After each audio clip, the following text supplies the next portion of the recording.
Hello, my name is Andre Beccano, and right now I'll show you my CCR1. The Solitary Millionaire is a film that transcends boundaries, catering to both genders without specific ethnic or regional targeting.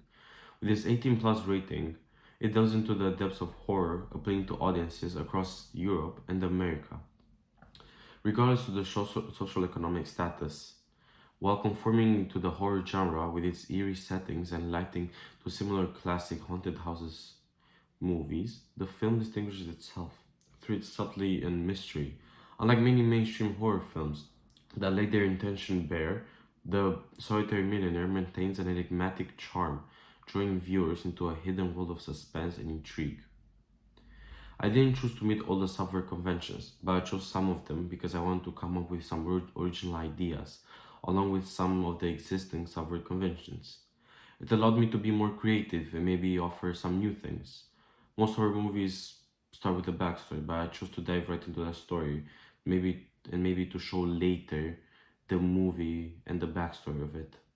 Most horror movies are presented in a destroyed and with no owners of the house, but I chose to film the opening scene in my own house because my house was pretty classic and it would be good for a horror movie. I dressed in a suit because I had to match to the theme of my house. I used lower shots at the start of the movie, over the shoulder, eye level, extreme close up, and medium shot for some scenes. The color scheme was with mostly non-colors like black and white, and colors like blue and red, brown and yellow. The mise en scène was mostly more formal clothing.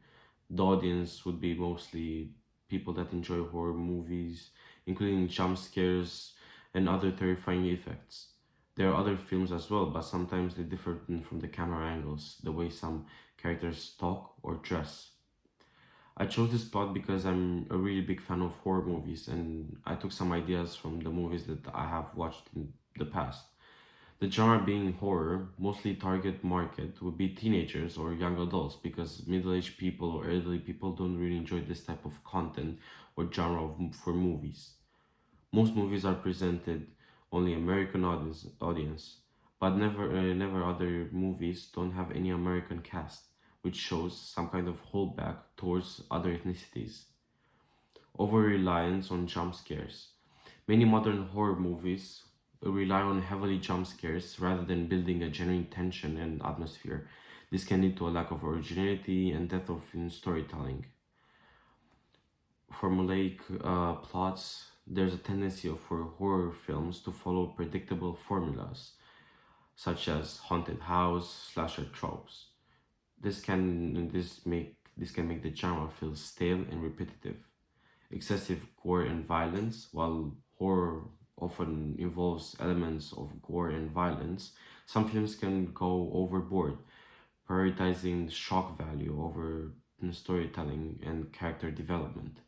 This can limit the appeal of the genre to a broader audience. Lack of diversity.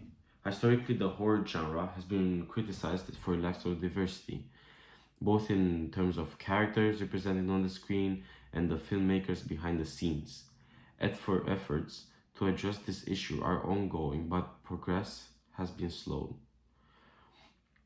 Poor treatment of female characters. Women in horror films have often been portrayed as victims or sexualized objects rather than fully developed characters. There's a growing demand for more nuanced and empowering representation of women in the genre.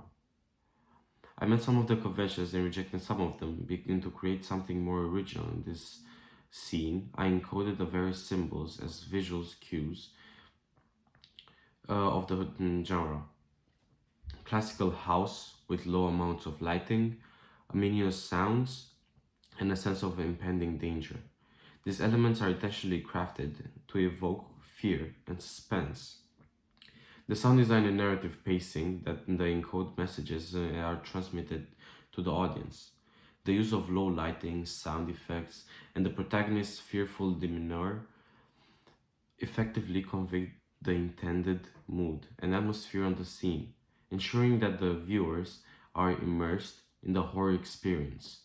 I think it will sell due to the fact that it's not the usual script of the horror movie, where the action is happening at a bigger scale, haunting a city.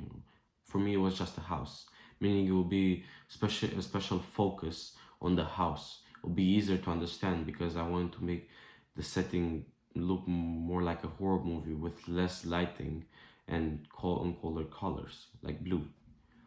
The Solitary Millionaire deftly subverts conventional horror tropes while retaining the genre's core elements, offering a fresh and captivating experience for the audience. Departing from the typical backstory driven narrative, the film plunges viewers directly into a chilling tale set with a classical house, eschewing to the common trope of abandoned or destroyed settings. By choosing a more intimate location and employing a diverse range of camera angles and mise en scène, the film creates a sense of eerie authenticity while maintaining an enigmatic allure. While embracing the horror genre penchant for suspense and the terror of the solitary millionaire distinguishes itself through its subtlety and mystery, favoring genuine tension over reliance and jump scares. With its focus on character-driven storytelling and atmospheric cinematography, the film transcends boundaries, appealing to horror enthusiasts seeking a nuanced and captivating cinematic experience.